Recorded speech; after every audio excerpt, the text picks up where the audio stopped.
Ya, Assalamualaikum warahmatullahi wabarakatuh. Perkenalkan, nama saya David Setiawan dari kelas 203 dari Prodi Sistem Informasi. Oke, dalam UAS ini saya akan membahas tentang anger management. Anger management, pengertian emosi. Emosi itu berasal dari bahasa Latin, yaitu emovere, yang berarti bergerak menjauh. Arti kata ini menyeratkan bahwa kecenderungan bertindak merupakan hal mutlak dalam emosi.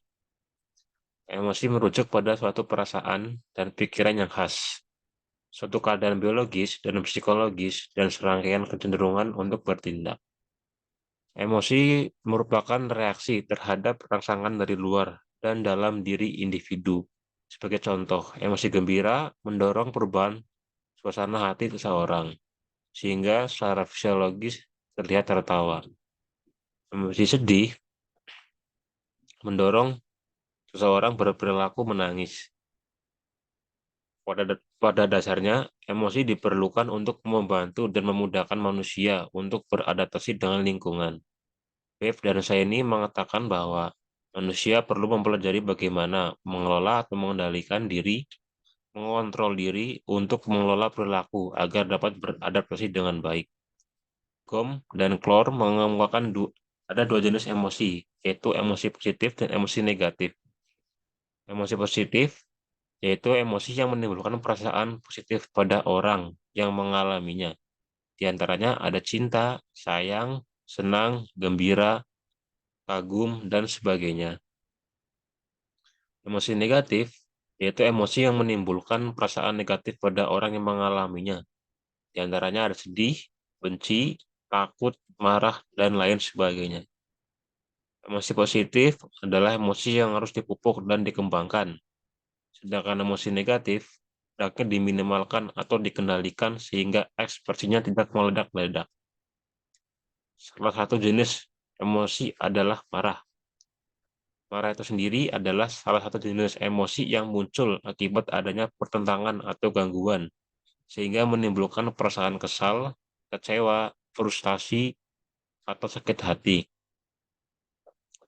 Seorang bisa marah pada orang tertentu karena faktor tertentu atau acara atau peristiwa traumatis dan marah pada masalah pribadi. Menurut Beck menjelaskan, ciri-ciri emosi marah dapat dilihat dari berbagai aspek, yaitu satu aspek biologis. Respon fisiologis timbul karena kegiatan sistem saraf otonom bereaksi terhadap sekresi epinefrin sehingga tekanan darah meningkat, frekuensi denyut jantung meningkat, wajah merah, pupil melebar, dan frekuensi pengeluaran urin meningkat. Ada gejala yang sama pada kecemasan seperti meningkatnya kewaspadaan, tegangan otot seperti tangan mengepal, tubuh kaku, dan refleks yang cepat. Hal ini disebabkan energi yang dikeluarkan saat marah bertambah. Di samping itu, ada seseorang yang tidak menyukai atau marah pada bagian tertentu pada tubuhnya, seperti perut buncit, betis terlalu besar, tubuh pendek, sehingga dapat memotivasi seseorang untuk mengubah sikap terhadap aspek dirinya. Yang kedua, dari aspek emosional. Seorang yang marah merasa tidak nyaman, merasa tidak berdaya, jengkel, ingin berkelahi, mengamuk, bermusuhan, sakit hati, menyalahkan dan menuntut, perilaku menarik perhatian dan timbulnya konflik pada diri sendiri perlu dikaji, seperti melarikan diri, bolos dari pekerjaan, atau penyimpangan seksual. Yang ketiga ada aspek intelektual. Sebagian besar pengalaman kehidupan seseorang melalui proses intelektual. Peran panca indera sangat penting untuk beradaptasi pada lingkungan. Selanjutnya diolah dalam proses intelektual sebagai suatu pengalaman. Oleh karena itu, perlu diperhatikan cara seorang marah, mengidentifikasi keadaan yang menyebabkan marah, bagaimana informasi diproses, diklarifikasikan, dan diintegrasikan. Keempat, ada aspek sosial. Emosi marah sering merangsang kemarahan dari orang lain dan menimbulkan penolakan dari orang lain. Sebagian orang menyalurkan kemarahan dengan menilai dan mengkritik tingkah laku orang lain sehingga orang lain merasa sakit hati. Proses tersebut dapat menyebabkan seorang menarik diri dari orang lain. Dalam memenuhi kebutuhan, seorang memerlukan saling berhubungan dengan orang lain. Pengalaman marah dapat mengganggu hubungan interpersonal, sehingga beberapa orang memilih menyangkal atau berpura-pura tidak marah untuk mempertahankan hubungan tersebut. Cara seseorang mengungkapkan marah merefleksikan latar belakang budayanya. Aspek spiritual, keyakinan nilai, dan moral memengaruhi ungkapan marah seseorang. Aspek tersebut mempengaruhi hubungan seseorang dengan lingkungan. Hal yang bertentangan dengan norma yang dapat dimiliki dapat menimbulkan kemarahan dan dimanifestasikan dengan amoral dan rasa tidak berdosa. Namun secara umum, seorang menuntut kebutuhannya dari orang lain atau lingkungan, sehingga timbul frustasi apabila tidak terpenuhinya, dan selanjutnya timbul kemarahan, sehingga pengaruhnya dapat menurunnya kualitas spiritual seseorang. Beberapa bahaya emosi marah sebagai berikut. Satu, bahaya bagi fisiologis. Marah dan kekecewaan yang terjadi akan mempengaruhi kesehatan seseorang. Hal tersebut dapat menimbulkan hipertensi, stres, mah, gangguan jantung, insomnia, bahkan serangan jantung yang dapat menyebabkan kematian secara mendadak. Menurut Frank Ross, marah dapat menyebabkan pembuluh-pembuluh darah jantung seseorang menyempit secara ketat. Penyempitan itu selanjutnya akan mengakibatkan serangan jantung yang mematikan. Suatu penelitian yang dilakukan oleh Charles Wisit memaparkan bahwa 3 menit marah akan lebih cepat melemahkan kekuatan daripada 8 jam bekerja. Hal ini terjadi karena emosi marah membebankan ketegangan luar biasa pada tubuh individu. Ketika individu marah, darahnya membanjiri otot utama pada tangan dan kaki sehingga memiliki kekuatan yang lebih besar daripada biasanya.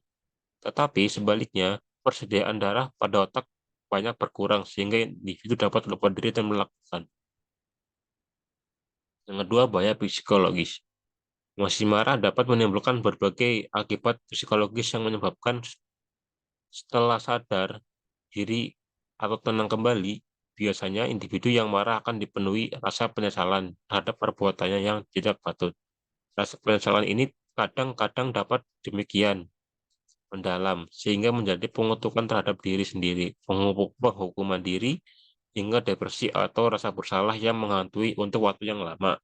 Emosi marah dapat menimbulkan sesuatu akibat secara psikologis akan merusak ketenangan pikiran atau kedamaian batin. Dengan sendirinya, hal ini dapat menjadi stres yang berlebihan, serta menyebabkan berbagai penyakit psikologis seperti insomnia atau psikomatik. Bahaya sosial. Emosi marah dapat menimbulkan biaya sosial yang sangat mahal. Di samping itu, emosi marah mengakibatkan terjadinya disharmonis seperti putusnya hubungan dengan yang dicintai, terputusnya tali persaudaraan, kehilangan pekerjaan, atau bahkan sampai terkena hukuman pidana. Individu yang marah akan dijauhi oleh teman-temannya dan bahkan mungkin dibenci oleh orang terdekat seperti keluarga dan masih banyak lagi. Berdasarkan berbagai uraian di atas, dapat disimpulkan bahwa dampak dan akibat emosi marah ada 3, yaitu bahaya fisiologis yang berdampak pada fisik, bahaya psikologis yang berdampak pada mental, dan bahaya sosial yang berdampak pada hubungan dengan lingkungan. Jenis marah ada 2, yaitu 1, marah ke dalam atau implisit, yaitu rasa marah yang diarahkan ke dalam diri sendiri, yang mengakibatkan depresi atau kebencian yang ditahan. Yang kedua ada marah keluar atau eksplisit, yaitu rasa marah yang diarahkan kepada orang atau benda lain yang merupakan pengekspresian dari perasaan benci dan permusuhan yang tertahan. Penyebab marah itu pertama ada depresi. Seorang yang suka marah tanpa sebab bisa disebabkan oleh depresi yang mungkin ia miliki, baik disadari maupun tidak. Selain menyebabkan rasa putus asa dan nelangsa, depresi juga bisa menyebabkan seseorang mudah marah. Bahkan kadang orang depresi bisa merespon suatu hal dengan perilaku atau ucapan kasar. Depresi juga mungkin membuat seseorang melakukan hal yang beresiko. Kedua, seseorang merasa diabaikan oleh seseorang atau lingkungan. Rasa diabaikan atau tidak dipedulikan oleh orang-orang sekitar bisa membuat seseorang jadi mudah marah. Karena manusia pada dasarnya adalah makhluk sosial yang berharap dan mencari kepuasan dari hubungan sosial. Ketiga, hubungan ketika kebutuhannya tidak terpenuhi, hal ini bisa menimbulkan emosi negatif. Ketiga, seorang memiliki penyakit tertentu. Penyebab suka marah tanpa sebab mungkin berakar dari penyakit yang dimiliki selama ini. Misalnya, hipertiroidisme yang seringnya terjadi pada wanita dan kolesterol tinggi. Hormon tiroid mengendalikan semua hal yang berkaitan dengan metabolisme tubuh. Jika jumlahnya berlebihan dalam tubuh, hipertiroidisme bisa menyebabkan menjadi gampang gelisah dan sulit berkonsentrasi. Anger management. Anger management adalah belajar mengenali tanda-tanda pada diri saat marah dan mengambil tindakan yang sehat dan melakukan kemarahan. Secara sederhana, dapat diartikan bahwa anger management adalah mengendalikan rasa marah, bukan mencegah atau menahan rasa marah. Pentingnya anger management saat marah. Secara alami, tubuh akan menanggapi emosi tersebut secara agresif. Hal ini merupakan bentuk perlawanan dan pertahanan diri. Saat marah, harus menghindari tindakan agresif berupa kekerasan fisik, karena bisa membahayakan orang lain dan merugikan diri sendiri. Jika sampai itu terjadi, pasti akan menyesal atas apa yang dilakukan. Perasaan menyesal bisa menimbulkan rasa membenci diri sendiri dan pada akhirnya bisa berdampak bagi kesehatan, seperti meningkatkan risiko depresi, tekanan darah tinggi, dan penyakit jantung. Tujuan dari anger management adalah membentuk kesinambungan emosi, bukan menekan emosi. Setiap perasaan mempunyai nilai dan makna. Menjaga agar emosi yang merisaukan tetap terkendali merupakan kunci menuju kesejahteraan emosi. Mempelajari bagaimana mengelola emosi marah yang baik dapat membantu individu mengekspresikan marah dengan cara yang positif. Emosi marah dapat membantu individu dalam mengambil tindakan dan dapat memberikan sinyal peringatan pada diri sendiri untuk bertindak dan memperbaiki situasi dengan cara positif. Kemampuan anger management dapat membantu individu dalam self-control terhadap respon internal dan eksternal sebagai akibat dari rasa marah yang dirasakan dan memberikan motivasi positif untuk memecahkan masalah sehingga dapat tumbuh dan beradaptasi dengan lingkungan. Aspek-aspek kemampuan mengelola emosi marah. Aspek mengelola emosi marah dapat dilihat dari satu, mengenali emosi marah. Kemampuan mengenali emosi marah dapat ditunjukkan untuk mengenai perasaan marah sewaktu emosi marah muncul dalam diri sehingga individu tidak dikuasai oleh amarah. Kemampuan ini dapat dilakukan dengan mengenali atau mengetahui tanda-tanda awal yang menyertai kemarahan, menangani perasaan mereka sendiri dengan baik dan mampu menghadapi perasaan mereka sendiri dengan baik. Yang kedua adalah mengendalikan emosi marah. Seorang yang dapat mengendalikan emosi marah tidak membiarkan dikuasai oleh emosi marah. Kemarahan yang tidak terkendali dapat menimbulkan perilaku agresif, baik verbal maupun non-verbal. Mengendalikan emosi marah yaitu dengan mengatur emosinya dan menjaga keseimbangan emosi, sehingga emosi marah tidak berlebihan dan pada intensitas yang tinggi. Yang ketiga ada meredakan emosi marah. Meredakan emosi marah merupakan kemampuan untuk menenangkan diri sendiri setelah individu marah. Salah satu strategi yang dilakukan individu secara umum untuk meredakan marah adalah pergi menyendiri, jalan-jalan, berlatih olahraga, melakukan metode relaksasi seperti menarik napas dalam-dalam untuk melemaskan otot, dan melakukan selingan seperti menonton TV, membaca, dan lain sebagainya. Kegiatan tersebut terbukti dapat menghambat dan memutus pikiran-pikiran buruk yang menimbulkan emosi marah. Yang keempat ada mengungkapkan emosi marah secara asertif. Orang yang asertif dapat mengungkapkan perasaan marahnya secara jujur dan dapat tanpa melukai perasaan orang lain. Orang asertif dapat membela hak-hak pribadinya. mengekspresikan perasaan yang sebenarnya, menyatakan ketidaksenangan, mengajukan permintaan, dan tidak membiarkan orang lain mengambil keuntungan darinya. Pada saat bersamaan, individu juga mempertimbangkan perasaan dan hak orang lain. Teknik anger management. Adapun teknik anger management yang sering digunakan adalah sebagai berikut. 1. Komitmen to change, yaitu komitmen untuk mengubah diri. Langkah pertama dalam mengelola kemarahan adalah komitmen untuk merubah. Individu yang merasa bersalah dalam hal mengelola kemarahan berusaha mempunyai sebuah komitmen yang kuat untuk mengubah dirinya. Dengan adanya komitmen yang kuat, individu akan semakin termotivasi untuk belajar, mengelola emosi marah, dan menerapkan teknik-teknik dalam kehidupan nyata. Yang kedua ada awareness of your early warning signs, atau kesadaran akan pertanda kemarahan. Setiap orang memegang kendali pada saat tindak atau dasar kemarahan. Tidak ada orang yang meledak atau membentak begitu saja. Setiap marah pasti memiliki tanda-tanda peringatan awal. Tanda-tanda itu bersifat fisiologis, tingkah laku, dan kognitif. Dengan belajar mengenali tanda-tanda peringatan awal kemarahan, seseorang bisa lebih sungguh-sungguh memegang kendali atas tindakan kemarahannya. Tanda-tanda peringatan awal kemarahan meliputi 3 macam pertanda, yaitu 1. Fisiologis.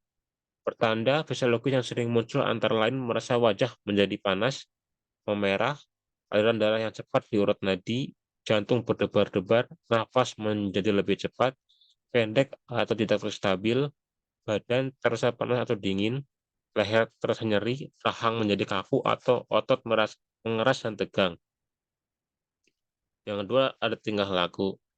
Pertanda tingkah laku meliputi mengepalkan tinju, gigi menggerutuk, berjalan mundur-mandir dalam ruangan, tidak bisa tetap duduk atau berdiri, berbicara dengan lebih cepat.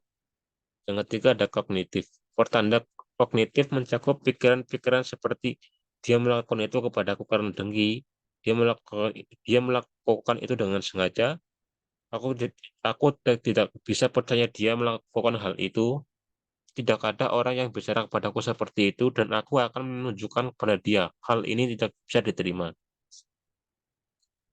Yang ketiga adalah metode relaksasi. Relaksasi dan kemarahan merupakan reaksi yang saling berlawanan. Keduanya melibatkan gelombang otak dan reaksi tubuh yang berbeda sehingga tidak mungkin terjadi bersamaan. Relaksasi merupakan alat bantu yang ampuh untuk mengurangi stres secara umum, mengurangi kemarahan ketika tanda-tanda peringatan awal kemarahan muncul, dan membantu mereka yang mengalami kesulitan tidur. Dengan melakukan relaksasi setiap hari, setiap individu dapat memperoleh manfaatnya. Ada beberapa bentuk relaksasi, yaitu relaksasi otot, indera, dan kognitif. Tips-tips anger management. Satu adalah lakukan metode time out. Bila masalah yang memicu amarah cukup pelik, carilah tempat yang tenang, lalu duduk dengan dan nyaman.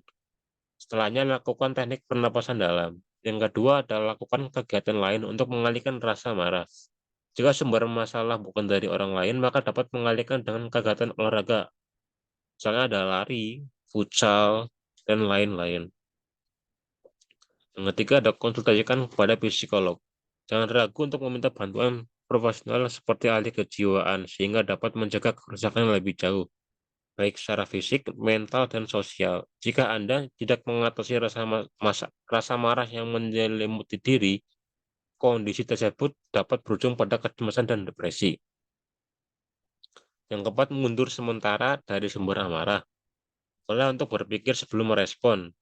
Selanjutnya berhitung dari 1 sampai 10 sebelum bereaksi terhadap sesuatu atau berjalan sejenak untuk mendinginkan pikiran. Yang kelima adalah luapkan rasa marah dengan tepat.